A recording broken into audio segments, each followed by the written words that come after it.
Welcome back to Here's the News. It's not quite a full episode today. We wanted to do a bit of a special report here, talking to you about this live information that's been breaking over the last few days regarding Jimmy Kimmel and his uh, seemingly suspension from work at ABC on Jimmy Kimmel Live. We'll get into the details here as we go along, but I'm joined once again by my co-host Ari. How you feeling, Ari, for a very serious episode of Here's the News? Not so good. Not so good at all. This is really genuinely terrible. I was literally saying to Tristan the last couple days after the thing that happened last week, it was how could you couldn't get worse, right? Like what could happen that would be worse? Well, we're here, fellas. We are. This is not good at all. This is really terrible, and it's really scary for what will happen in the industry next. Like what will be the next? This is going to. We see that as an industry, Hollywood loves to. One studio does one thing, another studio follows suit. So who's going to follow suit? What is going to happen next? Yeah, we talked last episode about the comments at the Emmys and in general around heavy issues in politics, whether it was Charlie Kirk's shooting or it was the war in Palestine or even the war in Ukraine. These issues that people are taking a stand on, we're eventually going to start seeing responses regarding those people, and now we're seeing it. Right now, we're seeing actual backlash from the government and from Hollywood studios, right? These Hollywood studios that at one point were called woke, at one point were said they're pandering to the left, they only care about leftist issues. Here, we're not getting the reveal that they don't really care about issues at all. They only care about saving their image. They only care about making the most money. They will turn on any issue at any time if it makes themselves more money, right? And that's the ultimate lesson to learn here. It is a censorship issue. It is a government issue. We're going to talk about that, but I think we're going to focus mostly on like its entertainment space side, like what this implies for the future. Like you said, how our studio is going to react to this, how our cast and actors are going to react to this. We're right about to start the award season. How are people going to talk about this on the red carpet, right? What is this conversation going to be like? Everyone's going to be asked about this. This is the issue, right? Everyone's going to be asked about Kimmel, even more than asked about Gaza. You'll be talking about Jimmy Kimmel. So this is going to be the story of this whole rest of the year, really. But yeah, let's get into it. I want to get to the story here. Let's just get through some of the basic information here, and then we can talk about our thoughts on it.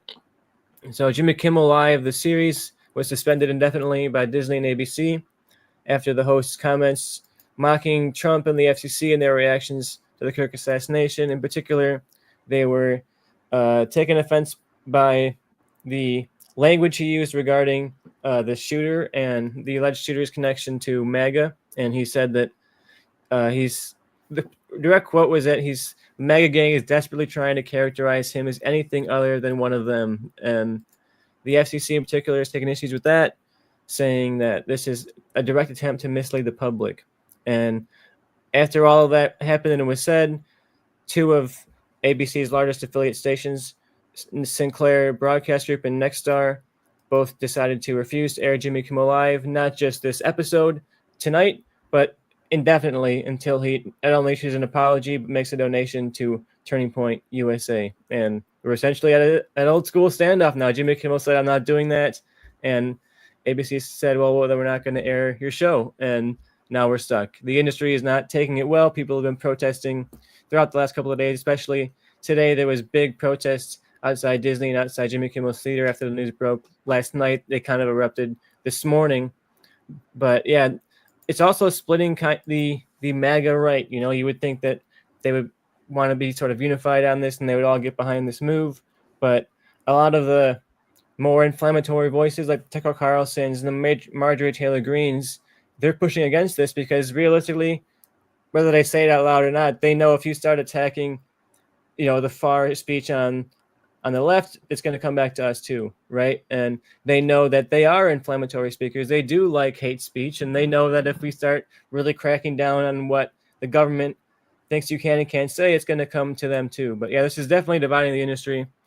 I don't know where to come into this conversation, Ari, but what do you have to say about this? Do you have any feelings you want to get out there on the issue? It's just my first reaction was that this is legitimately insane. Like, we were talking about like something like this is going to happen, but I'm like, is it really going to happen? And then they just straight up were like canceling the show. And the craziest thing is he didn't even say anything bad. Like, what he said was not extreme at all. Like, he's just saying, they're trying to make it seem like the right, and whether he was a Republican or not, that doesn't matter. They're trying to be like, no, there's no way he's not a Republican at all.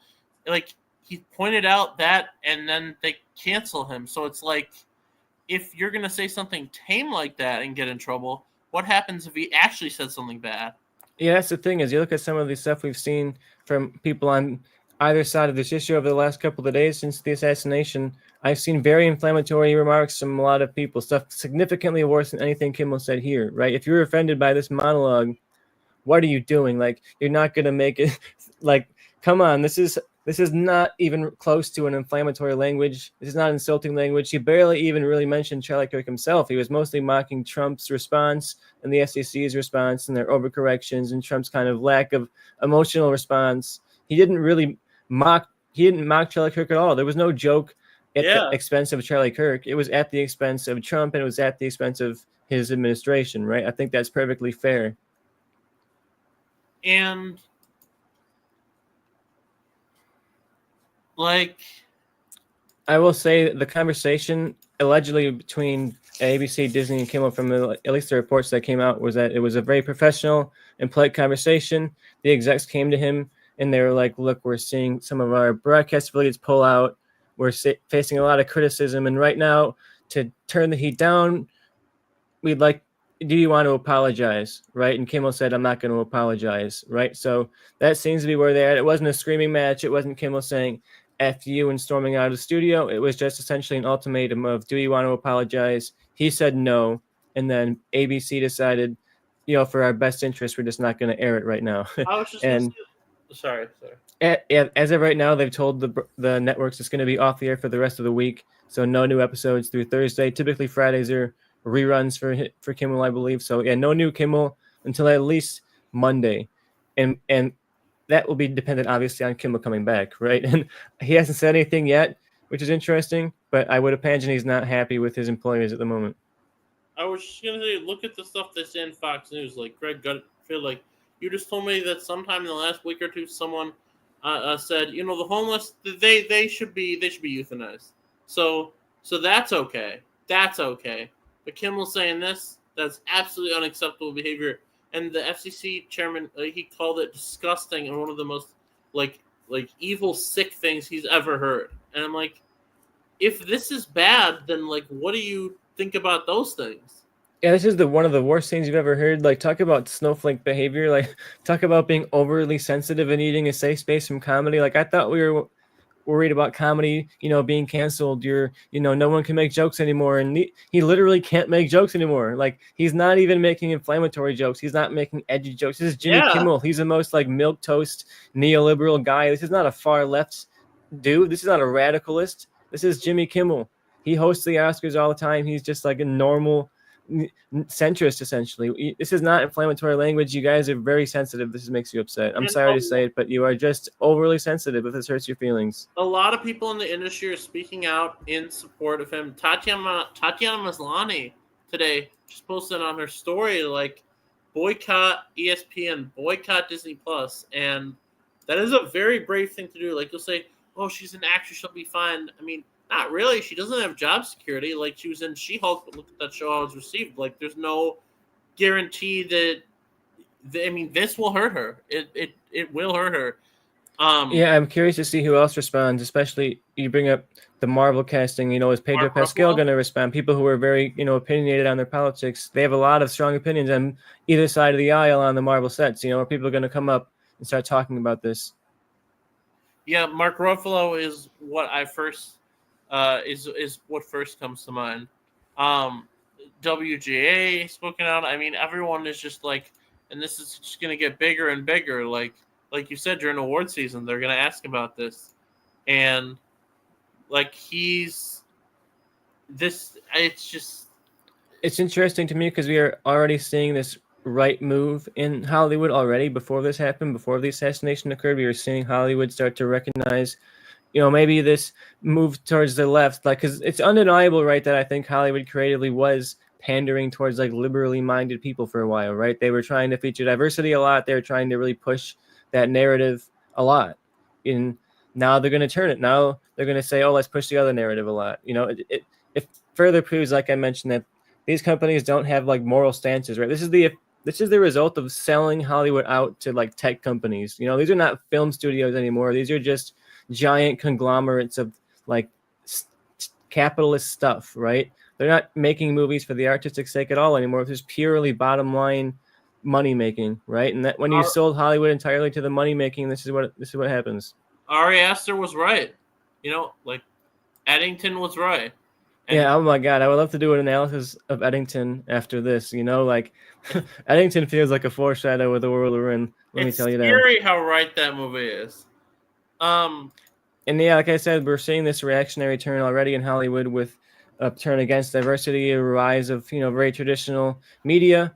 I wonder if this is going to be just a further move along that line. We're not going to see like talk show hosts that are more liberal minded. We're going to see a lot of conservative talk show hosts. We're going to see a lot of casting of conservative minds in positions like this. Like late night seems to be dead, right? None of these shows are going to last very long. It's true the viewership is going away, but I wonder if their attempt to save it is going to be to try and pander to the right, bring in right-wing comedians to host these shows. I was going to say maybe they'll give Greg Gutfield or someone like that his spot. Yeah, I think that could be interesting direction. Like, it's true these ratings are going down, so they can make the argument, look, we're canceling the show not for political reasons, like the Difficult Colbert. They said it wasn't political, it was purely financial, and it probably was both, right? And I'm curious to see how this plays out, right? Because he said the industry is reacting very much in favor of Kimmel. Even a lot of conservatives are speaking up and saying, like, we love Charlie Kirk, but this went too far. So I do think this could be a line, right? This could be the Trump administration's trying to push how much control can we have over Hollywood? How much control can we have over television? This might be it, right? This might be the pushback of you can't do this. That's maybe the good sign of this. Like seeing all this reaction and people not letting this go, this makes me feel like maybe there actually is a line here and Trump's going to not be able to just, go in and say, you can't say this, you can't say that. People are reacting to this. And I think that's a good thing. Do you think Charlie Kirk, do you think he would have been opposed to this? I don't want to put words in Charlie Kirk's mouth, but I do think that what Charlie Kirk stood for in terms of what he will stand for in history is free speech. What he will stand for is the open discussion of ideas. And this is not the open discussion of ideas. This is censorship. This is not what Charlie Kirk would fight for, right? And no, I think like this is an example of I would rather see Charlie Kirk go on Jimmy Kimmel Live and talk about it. Obviously that can't happen in real life, but like I don't want people to be censored. I don't want people to be shot. I don't want people to be killed or turned off the air just for what they have to say about things, right? I want an open conversation, even for inflammatory people. Charlie Kirk obviously did not agree with what he had to say in basically any capacity, but I did not want him silenced. I did not want him, let alone hurt for what he believed. That's not the world I want to live in, right? I want to live in a world where people can be the best version of themselves and we can believe that people can change. And Charlie Kirk was 31. He was a kid. He was, my age, around my age, and we have so much ahead of ourselves. He can learn new things. He could have grown to be a better person, and people should not be killed or silenced for what they believe. And this is what's happening here.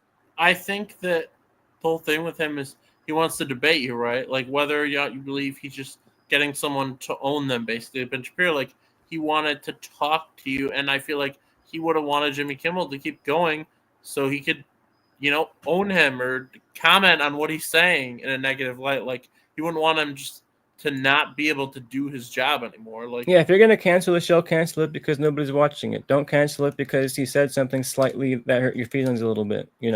Grow up a little. And even if he was saying something about implying that he might have been part of MAGA, he's allowed to do that. You're allowed to be wrong. You're allowed to lie on TV. Like you don't have to be right all the time. You are allowed to just like be wrong, say something incorrect. Fox News lies all the time. They make so much money off of it. They battled in court for the right to lie on television and they won. And so even if he was saying something untrue, he still is allowed to do that. Yeah, and this FCC guy says they're not done yet. Like, so they're going to do this to someone else?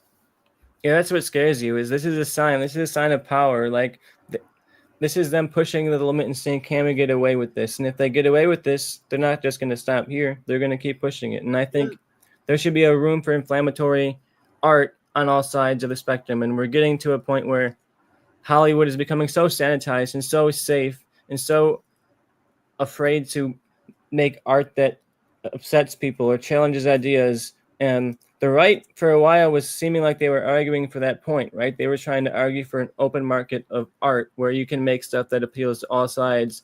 But in action, they're clearly not doing that. And that's what's frustrating.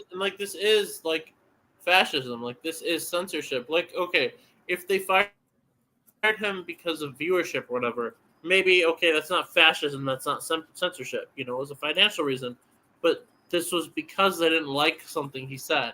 Like, they are censoring him. They're cutting him off because they didn't like something he said. Like, that's what we've been warned about. It's interesting as well that these companies, Sinclair and Nexstar, who are the ones that pulled Kimmel off the air, especially Nexstar, is in the process of being approved for a merger. And guess who has to approve mergers? The president of the United States. He's the one that can go in and say, I'm breaking that thing up, you know? So I feel like it's not a coincidence that they do this big, bold power moves. Similarly, how Paramount did, right on the verge of a merger, say, oh, look, we did this nice thing for you. Kind of meaningless, right? It doesn't really matter if this talk show gets canceled or not because no one was watching anyway. But the timing is convenient, right? The timing is, hey, look at us. We're doing this for you, Trump.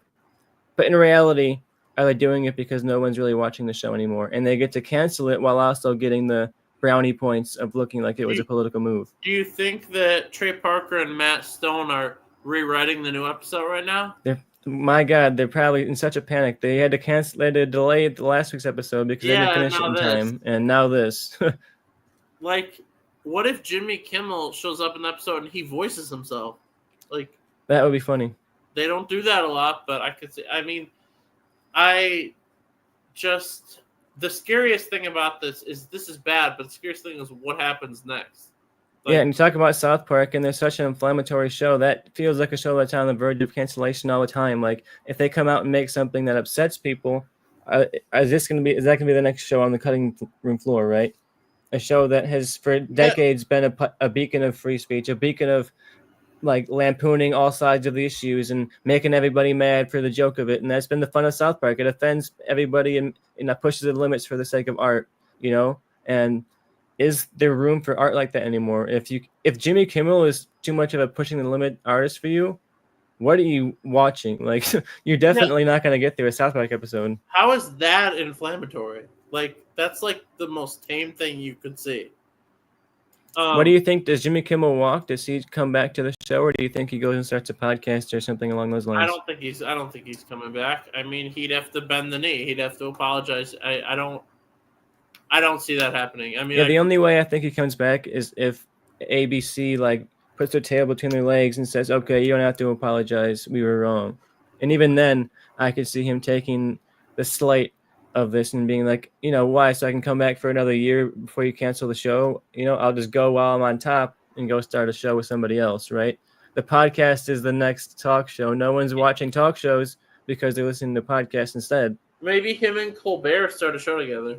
Tell me that wouldn't be a great first episode. Tell me that first episode wouldn't be viewed more than any episode of any of these talk shows in the last year. You know what would be hilarious if they don't mention this at all? Like, they just talk about something that has nothing to do with even news. Like, imagine they're just doing a breakdown of that new Peacemaker. That would be really funny. They're just like, dude, did you see that Eagly scene? That was fucking awesome. And they get what's his name, Tim Meadows on too. This comes also in the wake of Trump cracking down on general entertainment space stuff like gaming. He's cracked down on Twitch. He's recently, just in the last couple of days, called for the CEOs of Steam and Twitch and Discord and Reddit as well to all appear before Congress regarding left-wing radicalization online. Yeah, gaming, aka the left-wing media. Yeah, I don't know about that. You know, it's very interesting to me because there is an element of radicalization online that's undeniable. You know, Tyler was not the first person to be radicalized on the internet.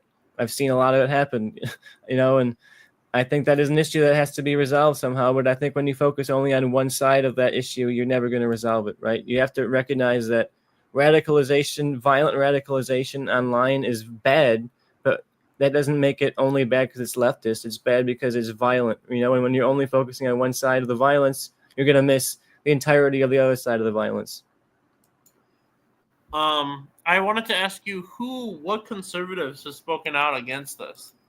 I wrote down a couple of names here. Tucker Carlson was a clip on it where he said, like, it was a blatant breach of the freedom of speech. And, if you can censor hate speech, you can censor anything. And he literally said they control what you say, they can control what you think, and they can control who you are. They don't see you as human if they control your speech. They don't see you as someone who has a soul.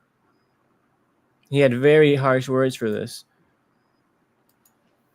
And I think it's a good thing to see, like, as we're talking about breaking down the divide, as we're talking about trying to find a way to somehow bring the country back together, it is nice to see an issue like this where even people who are on the outskirts of the right are able to say, this might be too far. They're able to criticize at least that level. When they know it's going to affect them, at least they're smart enough to recognize that this is going to affect everyone, right? This isn't just going to be right now.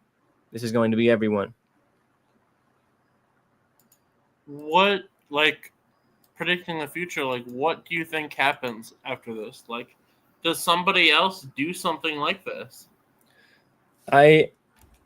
Each of the talk show hosts had responses tonight. Neither one of them were especially, like, inflammatory. They were all right, but nobody went on there and straight up was like, F you, Trump, or something like that. So they played it a little bit safe, I'll say. But like I said, I do think that I lean towards the optimistic side on this particular story because I do feel like this is going to be a line too far for most people. In the general, like, neoliberal centrist is going to see this and be like, he's trying to suspend him for that. And then it's almost because, like, the suspension makes you want to watch even more, like, how many people watch this monologue that never would have watched it otherwise? And then you watch it and it's just the most lame shit ever. It's like not even close to... Yeah, like, he didn't even say anything. Like, he just said what a lot of people are saying. I do think we are going to see a reactionary element from studios, though. They're going to be playing it very safe. They're going to be avoiding, pushing the envelope at all. And we've seen in the last few years that when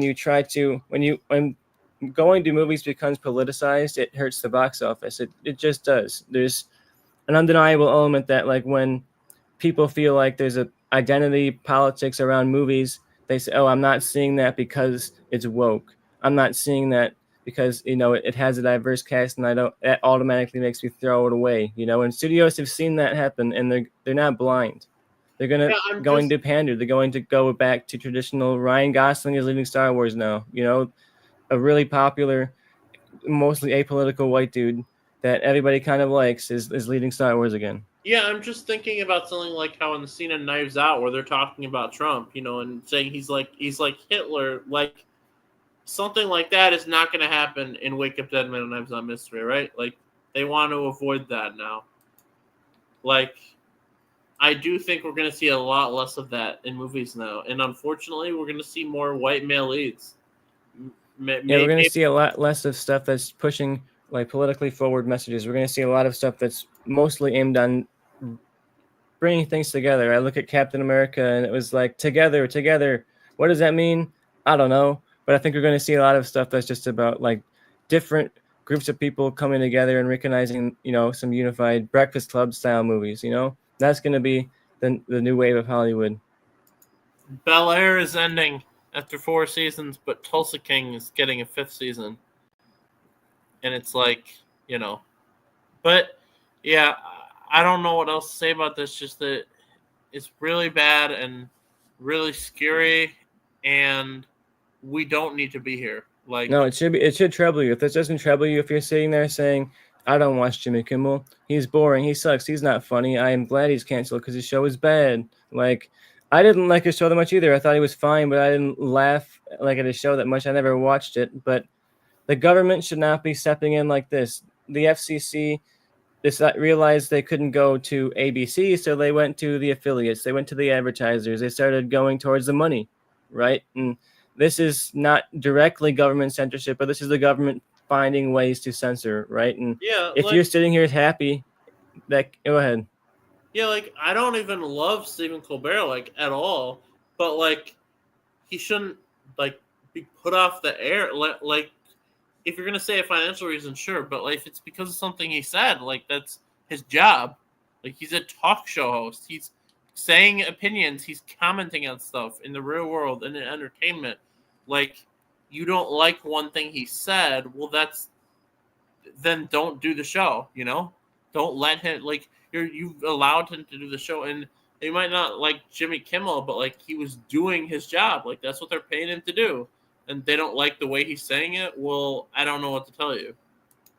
Yeah, I'm really curious to see how things play out here because there's so many ways that this could go. It seems to be a line in the sand, like I said, but we're only a year into this administration, and they clearly are invested in controlling the media in some way. They've been talking about The View. They've been talking a lot about like Hollywood producing what they consider to be leftist propaganda, and I'm really curious what they're gonna like if Trump comes and tries to control Hollywood. What movies are those gonna be? If this is leftist media, I don't know what right-wing media looks like because we're not experiencing leftist media. This is like liberal media, I would say, but like we're not seeing a leftist wave. No, not at all. I'm really curious. Yeah, I don't know if there's that much more to talk about it. I am curious about the gaming side of this though, because Twitch and Reddit and Discord, those are huge, especially Steam. Like those are major money builders for the economy. Steam is the biggest by a mile platform for online gaming purchases on the PC. Twitch hosts so many streamers of all different kinds of entertainment sides, whether it's just conversation streamers or ASMR or something or whatever. Your gaming is obviously big on Twitch, but something like all of a sudden overnight YouTube goes away. All of a sudden overnight Twitch goes away. If you're that's your income for a lot of people. All of a sudden somebody can't feed their kids. All of a sudden somebody doesn't have their rent money because somebody said something mean about Charlie Kirk. So now Twitch is going away. Yeah, and that's just what scares me the most is all of these platforms, if they start to cave to Trump, what happens if they literally just start going away? Like all of these platforms just conglomerated. All these companies are owned by like a handful of other companies, right? And so if one company like Sinclair decides we don't like this guy, that's enough to make the show go off the air. One company can do that. And that's a scary feature. And that's the result of corporate conglomeration. That's the result of all these studios being bought by other studios and everything becoming 4 or 5 different studios. That's why mergers like, oh, it's great that Fox is owned by Disney. I can do X-Men now in the MCU. Isn't that awesome? No, because if Fox wasn't bought by Disney. People lost their jobs. People who have been with Fox for literally 70 years, their entire life, since they were 25 years old, and now they just lose their jobs forever. And it's cool that we can have X-Men. That's the first thing you're thinking about.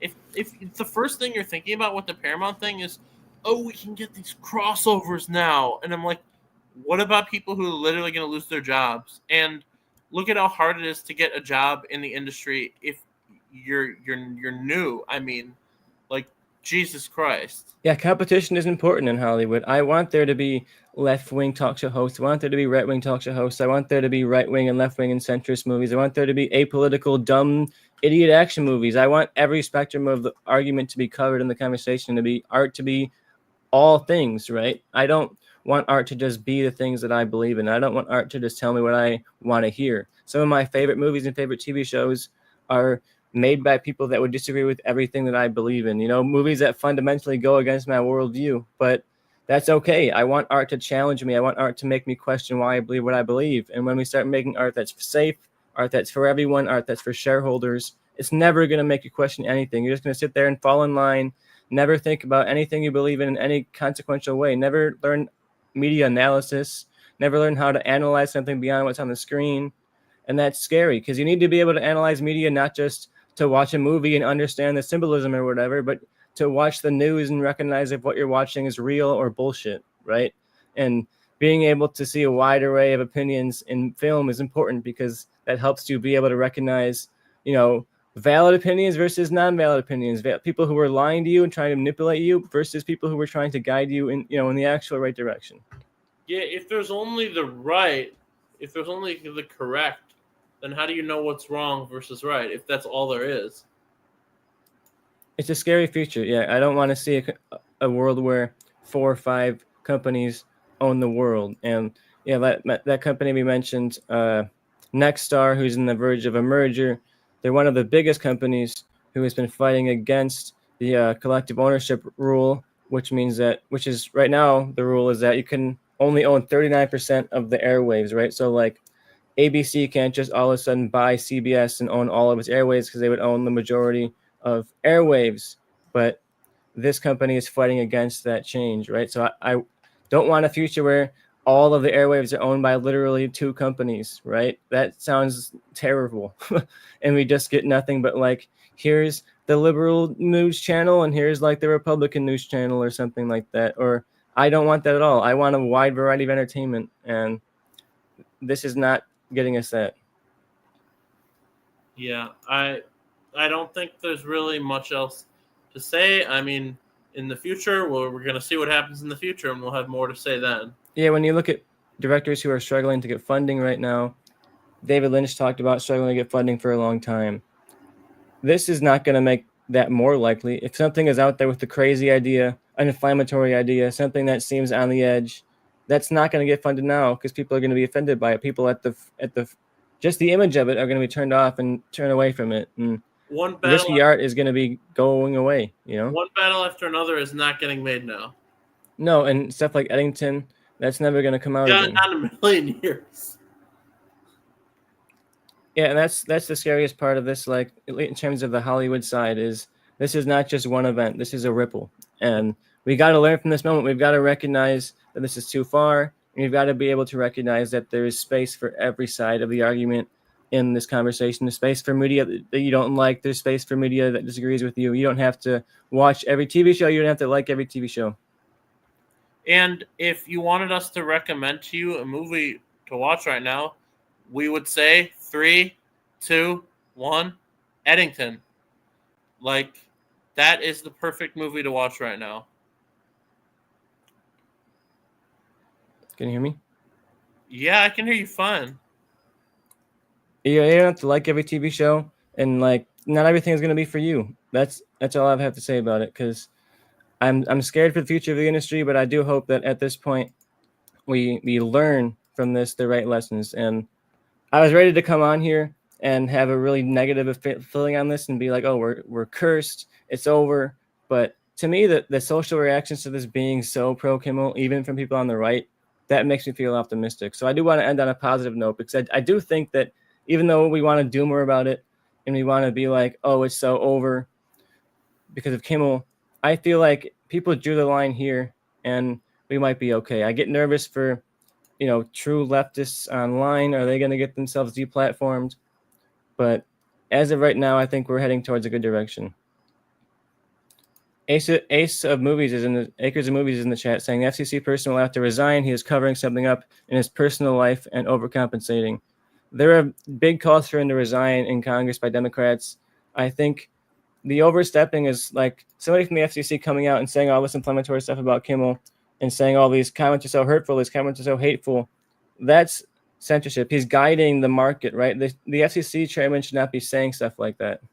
They should be, doing their jobs and saying stuff when there's actual threats, but they should not be going out and like using their personal opinion as like a big guidance for the market like that. That feels like a major overstep.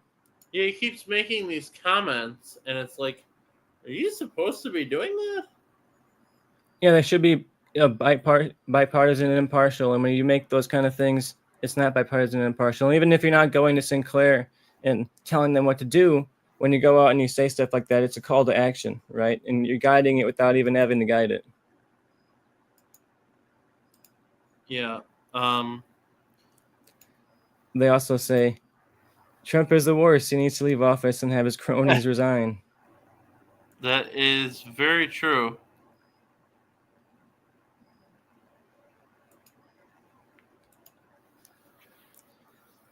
Anything else you want to bring up about this?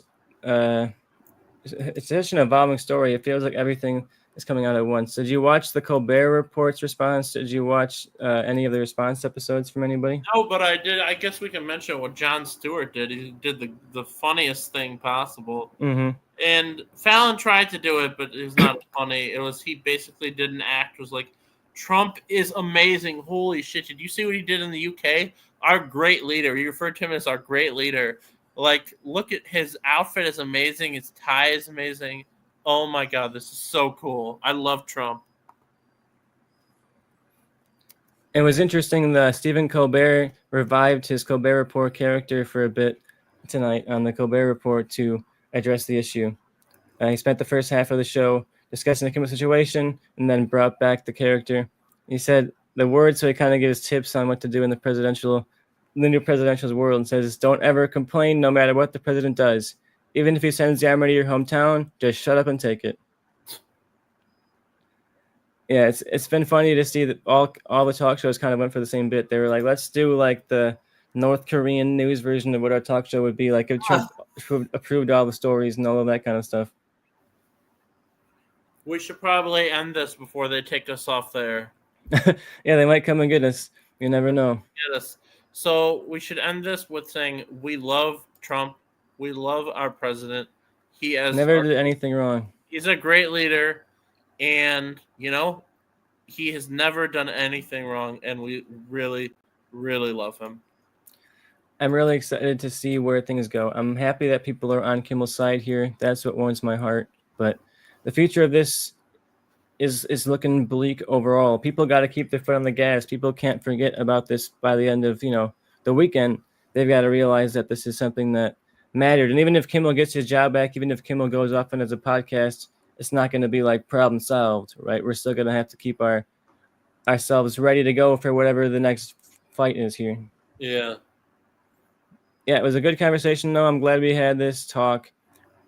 I'm sure when we get to the next episode of Here's the News and we talk about the rest of the industry's news, we will probably get more information on this, right? It's like a breaking story every single day or almost every hour.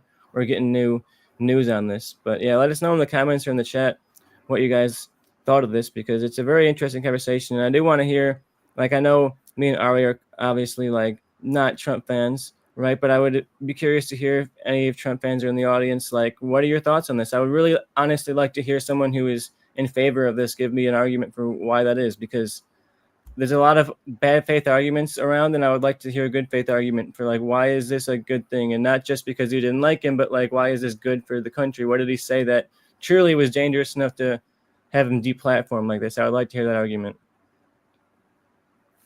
Other than that, though, I think we got you through the news on this one. It was a special report around Jimmy Kimmel's suspension and the future of censorship in the industry. It's going to be a very important story over the next few months and throughout award season. Like we said, what people say on the red carpets, what people say across the marketing campaign is going to be really interesting. And I think this Kimmel thing gives him almost a free pass. Like, you don't have to talk about Charlie Kirk.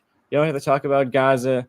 Just talk about the fact that Jimmy Kimmel being suspended was not good, man. It gives you a pretty bipartisan issue to stand your ground on. That's my advice as a non-experienced PR person. Just talk about Jimmy Kimmel, Everyone will probably agree with you on that one. Most of the people who are hardcore anti-Jimmy Kimmel are just like a little too weird, Yeah, they don't have to worry about Einbinder saying Free Palestine. Just tell them to talk about Jimmy Kimmel. Yeah, that's an easy win. Yeah. So thanks everyone for joining us. And yeah, it was a good time. We have a lot going on. We just reviewed Peacemaker, so if you want to hear us gush, or maybe not so gush about this week, but we had a good time with it this week. So we'll review Peacemaker. Michael just reviewed Him, the horror movie Him. We're also going to be getting back to Awards Roundtable because our award season is heating up. Let me tell you, there's a lot going on in the movie world outside of just this. So stick around on the channel if you want to see us review stuff and cover other news. But we will be back in just a few days for a full episode of Here's the News, talking about Batman Part 2, talking, I'm sure, more about this. But there's a lot else going on just in the straight-up entertainment sphere. So anything you want to leave them teased on, a story or two we'll talk about in the next episode, you want to get them prepared for? I think potentially the main story will be, depending on what comes out in the next few days, is that Martin Scorsese now has a fourth movie in development, but maybe this one will actually happen. It's going to be based on actually a ghost story book. I don't know much about it, but it's going to be Leo and Jennifer Lawrence are in talks, and Apple will. The reason I think it will happen or most likely will happen, is because it says Apple has agreed to finance it. So it's probably going to happen. Not as exciting as, that Leo serial killer one or the Dwayne Johnson Hawaii movie, but I'm sure it'll be great. Leo's great, but I'm definitely excited to talk about that. Yeah, it's going to be a fun show, and I can't wait to talk about it and get to some more uplifting news outside of the filth of the political landscape. It does affect the entertainment industry, so it felt good to talk about it. But yeah, I'm going to be excited to get back to some actually heartwarming and hopeful and exciting news next week, like Grave Encounters. I can't wait to talk about that one. That's what I'm dying for. I had a good time with you. Thanks for coming on, Ari. Let's get ourselves to bed, cut off this show, and everybody stay safe out there. And we'll see you guys next week for more news.